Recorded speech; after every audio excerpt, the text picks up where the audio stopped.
M4 TV news కి స్వాగతం. నేటి ముఖ్యాంశాలు.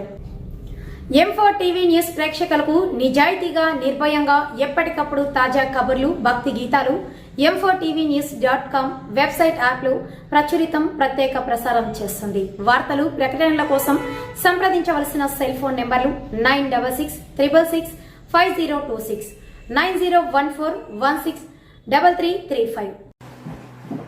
ఓం శ్రీ గురుభ్యో నమః. అందరికీ నమస్కారం అండి. ఈరోజు మనం శ్రీనివాస వైభవం 27 నక్షత్రాల శ్రీనివాస వైభవంలో పుష్యమి నక్షత్రం గురించి తెలుసుకుందాం.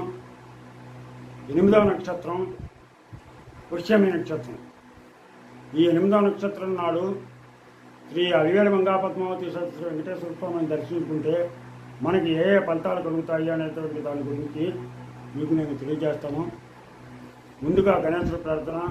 శుక్లాంబరధరం విష్ణు శశివర్ణం చతుర్భుజం ప్రసన్నవదనం ధ్యాయే సర్వవిఘ్నోపశాంతయే. గురుబ్రహ్మా గురుర్విష్ణు గురుర్దేవో మహేశ్వరః గురు సాక్షాత్ పరబ్రహ్మ తస్మై శ్రీ గురవే నమః.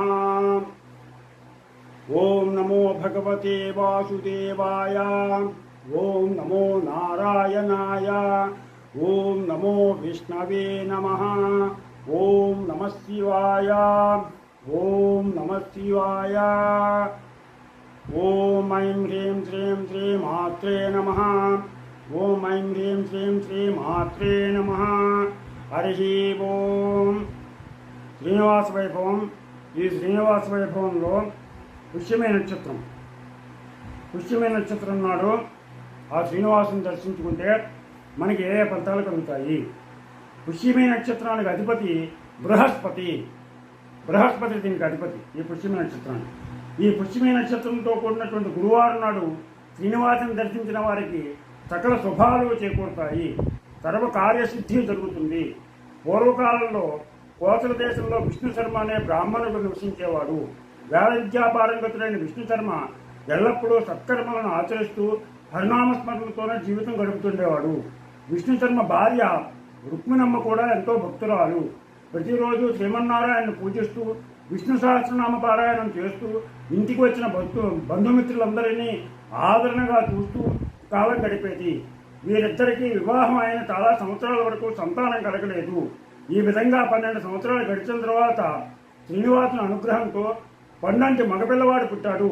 ఆ దంపతులు ఆ బాలునికి వెంకట శర్మ అని నామకరణం చేశారు. అలా ముద్దుగా పెంచసాగారు. 5 సంవత్సరాల వయసు రాగానే వెంకట శర్మకి విద్యాభ్యాసం కావించారు. గురుకులంలో చేర్పించారు. 2-3 సంవత్సరాలు గడిచిన ఆ బాలుడికి సరిగ్గా అక్షరాలు పలకడం రావటం లేదు, మాట రావటం లేదు. విష్ణు శర్మ దంపతులకు బెంగ పెట్టుకుంది. అసలు తమ కుమారునికి చదువు వస్తుందా రాదా అనేటువంటి ఆలోచన పట్టుకున్నది. ఒకరోజు విష్ణు శర్మ గురుకులానికి వెళ్ళి ఉపాధ్యాయులను కలుసుకుని వెంకట శర్మ గురించి ఆరా తీశాడు. ఆ ఉపాధ్యాయులు విష్ణు శర్మతో వెంకట శర్మకు ఎన్ని విధాలు ప్రయత్నించినా ఒక అక్షరం ముక్క కూడా రావట్లేదని, మరో సంవత్సరం చూసి ఇంటికి పంపేస్తామని చెప్పారు. ఈ మాట విని బెంగతో ఇంటిదారి పెట్టాడు విష్ణు శర్మ. దారిలో వస్తూ ఇదో ఆలోచనలో ఉన్నాడు. తండ్రి శ్రీనివాస, శ్రీమన్నారాయణ, ఆపద్బంధు, జనరక్షక, ఏమిటి శాపం తండ్రి? నా కుర్రవాడికి ఏమాత్రం చదువు రాకపోవడం ఏంటి? చదువు రానివాడు అయితే ఎందుకు పనికిరానివాడు కదా. జీవితం ఏ విధంగా వెళ్ళపుచ్చుతాడు? నీవే అనుగ్రహించవలసింది. నీవు తప్ప నాకు దిక్కవరు తండ్రి. సర్వకాల సర్వావస్థలందు నిన్నే తలుస్తున్నాను. నా యందు అనుగ్రహం ఉంచి నా కుమారునికి విద్యాబుద్ధులు వచ్చేలా అనుగ్రహించవలసింది అని అనేక విధాల ఆ స్వామిని ప్రార్థిస్తూ తిరిగి ఇంటికి రాసాగాడు. అలా కొంత దూరం రాగానే ఒకనొక చోట ఒక సాధువు దివ్య ప్రవచనాలు చేస్తూ కనపడ్డాడు. ఎంతోమంది ప్రజలు ఆ ప్రవచనాలను ఎంతో శ్రద్ధగా వింటున్నారు. అదేదో తాను విందామనుకుని అటుగా వెళ్ళాడు. ఆ సమయంలో ఆ సాధువు శ్రీమన్నారాయణ తత్వాన్ని వివరిస్తున్నాడు. శ్రీమన్నారాయణ ప్రియభక్తులారా, పరబ్రహ్మమూర్తి ఆ శ్రీనివాసుని మించిన దైవం లేడు.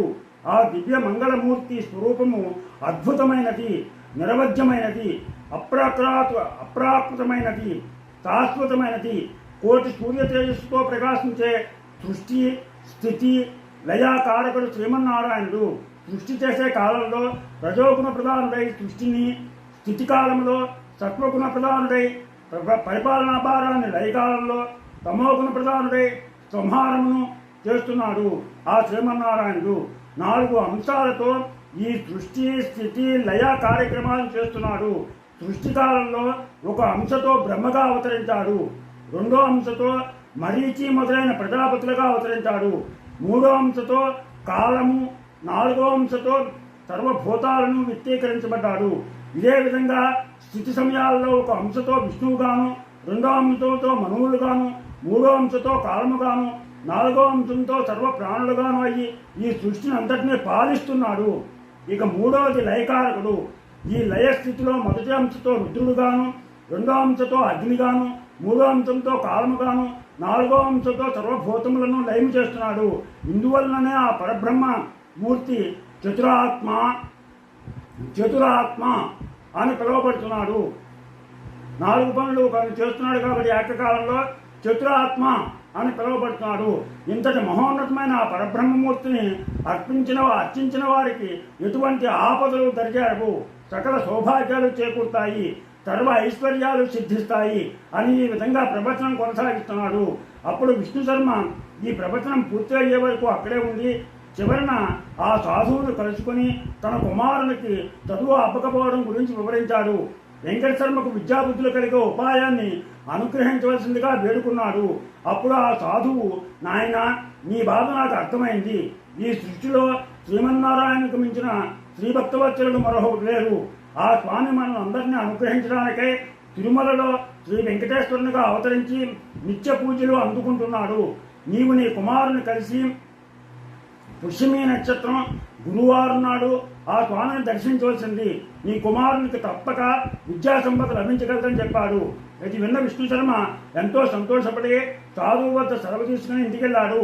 తర్వాత కొన్ని రోజులకు ఒక శుభముహూర్తాన భార్యా కుమారులతో వెంకటాద్రి చేరుకున్నాడు. పుష్యమి నక్షత్రం గురువారం నాడు ఆనంద నిలయంలో స్వామిని సకుటుంబ సమేతంగా దర్శించుకున్నాడు. ఆనంద నిలయంలో స్వామిని దర్శించిన ఆ కుటుంబం ఆనందానికి అంతులేదు. విష్ణు శర్మ ఆ పరబ్రహ్మమూర్తిని అనేక విధాలు ప్రార్థించాడు. శ్రీనివాస, శ్రీమన్నారాయణ, నీవు భక్తవత్సలుడివి, అజ్ఞానాన్ని నిర్మూలించేటువంటి వాడివి, సమస్త లోకములకు ఆధారభూతులకు, సర్వజనులు చేసే కర్మలకు సాక్షిభూతుడు నీవే.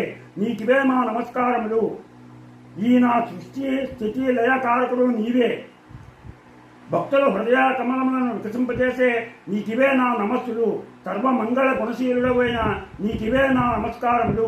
నీ నామమే సమస్త జనులకు సర్వమంగళప్రదమైనది, సర్వ పాపములను హరించినది, దీర్ఘాయుష్ను ప్రసాదించినది, చింతాశోకములను నివారించినది, సర్వోత్తమైనది, సత్యమైనది, నిత్యమైనది నీ నామమే.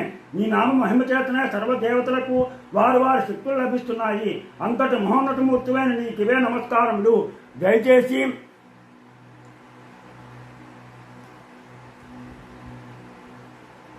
నన్ను, నా కుటుంబాన్ని అనుగ్రహింపవలసింది, నా కుమారునికి విద్యాబుద్ధులు అనుగ్రహింపవలసింది. నీవు తప్ప వేరే దిక్కు లేదు తండ్రి, నీవే శరణు, నీవు తప్ప వేరే దైవమును ఎరుగను అని పరిపరి విధములు ప్రార్థించాడు. దర్శనానంతరం ఆ కుటుంబం కొద్ది రోజులు కొండపైనే నివసించి తిరిగి తమ ఊరికి చేరుకున్నారు. శ్రీనివాసుని అనుగ్రహంతో వెంకట శర్మలో కొద్ది రోజుల్లోనే ఎంతో మార్పు వచ్చి అనతి కాలంలోనే అన్ని విద్యలు కూడా నేర్చుకున్నాడు. అతనిలో కలిగిన మార్పును గురుకులంలోని ఉపాధ్యాయులందరూ ఎంతో సంతోషించారు. ఇదంతా ఆ శ్రీనివాసుని అనుగ్రహం తప్ప మరొకటి కాదని తలచి ఆ స్వామిని అనేక విధాలుగా ప్రార్థించారు. శ్రీనివాసుడు భక్త సులభుడు, భక్తాధీనుడు. తన భక్తులు ఎటువంటి కోరికలు కోరినా వెంటనే తీర్చే ప్రసన్నమూర్తి. ఆ స్వామిని నమ్మిన వారికి సర్వ సౌభాగ్యాలు, సర్వ ఐశ్వర్యాలు, దీర్ఘాయుష్యు లభిస్తాయి. ఓ శ్రీనివాస, నీకివే మా నమస్కారములు. ఓ శ్రీమన్నారాయణ, నీకివే మా ప్రణామములు. ఓ జగద్రక్షక, నీకివే మా నమస్కారములు. శ్రీయకాంతాయ కళ్యాణ నిదయేర్దినాం శ్రీ వెంకట నివాసాయ శ్రీనివాసాయ మంగళం. ఈ రోజుతోటి పుష్యమి నక్షత్రం అయింది. రేపు ఆశ్లేష 9వ నక్షత్రం గురించి తెలియజేస్తాను.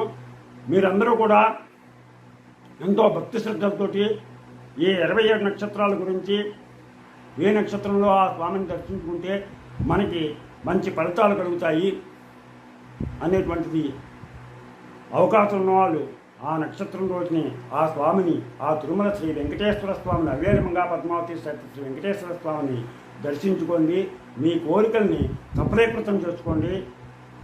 మీకు ఆ శ్రీనివాసుడు సకల శుభాలు కలగచేయాలని, మీ సుఖం, మీ కుటుంబం సుఖంగా ఆనందంగా ఆయురారోగ్య ఐశ్వర్యాలతో వర్ధిల్లాలని కోరుకుంటూ, మీకు కనుక నా ఛానల్ నచ్చినట్లయితే సబ్స్క్రైబ్ చేయమని కోరుతూ, మీ రాపాక వెంకట ప్రభాకర్.